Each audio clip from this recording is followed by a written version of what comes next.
On se demande souvent pourquoi notre cuisine ne fonctionne pas bien pour nous. Est-ce que vous êtes déjà posé la question sans trop savoir ce qui cloche?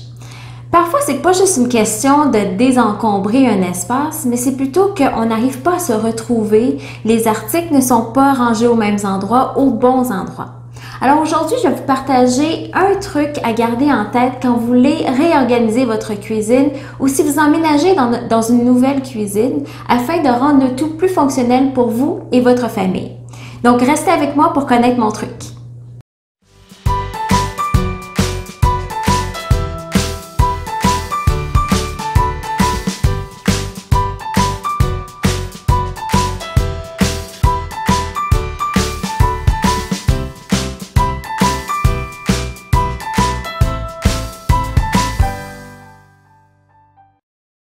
Bonjour, je suis Elisabeth de Mademoiselle Range-Tout. Bienvenue sur notre chaîne SOS Rangement.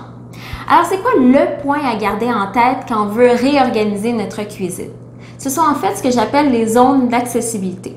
C'est quoi ça au juste? En fait, les zones d'accessibilité, ce sont les zones de votre cuisine qui vont vous permettre de bien placer vos articles et vos aliments pour qu'ils soient faciles à trouver et surtout faciles à accéder.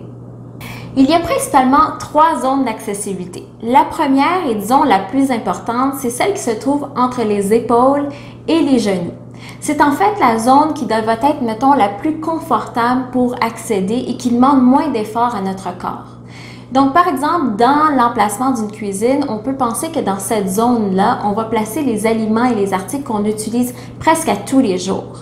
Donc, par exemple, dans un garde-manger, vous allez placer les aliments plus souvent utilisés à ce niveau-là. Ou bien, ça peut être également les assiettes et les verres qui sont plus à ce niveau-ci, qui va être une armoire au niveau des épaules. Donc ça, ce sont vraiment des exemples de qu'est-ce qui va demander moins d'efforts à votre corps et qui va être une meilleure ergonomie pour elle. La deuxième zone d'accessibilité, c'est celle qui se trouve au-dessus de la tête. Donc, on réserve dans cette zone les articles qu'on utilise à l'occasion et qui sont quand même assez légers. Donc, par exemple, dans une cuisine, l'exemple parfait, c'est l'armoire qui se trouve souvent par-dessus le frigo, qu'on ne sait pas trop quoi y ranger et qui est plus ou moins accessible. Donc, là-dedans, vous allez pouvoir y ranger, par exemple, la mixette, votre hachoir, la mandoline, donc des articles que vous utilisez un peu moins souvent et qui ne pèsent presque rien. Donc, regardez autour de vous dans la cuisine, qu'est-ce que vous pourriez monter à ce niveau-là pour vous aider dans votre fonctionnalité de la cuisine. Et finalement, la troisième et dernière zone à considérer, c'est celle qui se trouve sous la taille.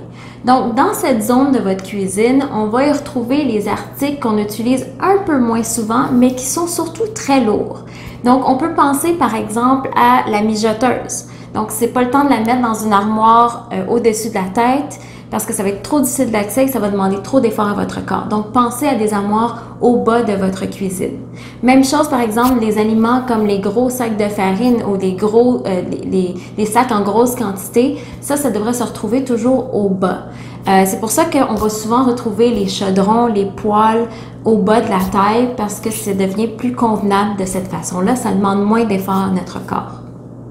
Ces zones d'accessibilité peuvent sembler très logiques, mais je vous mets au défi de faire le tour de votre propre cuisine pour voir s'il y a certains aliments ou certains articles qui ne respectent pas ces zones-là.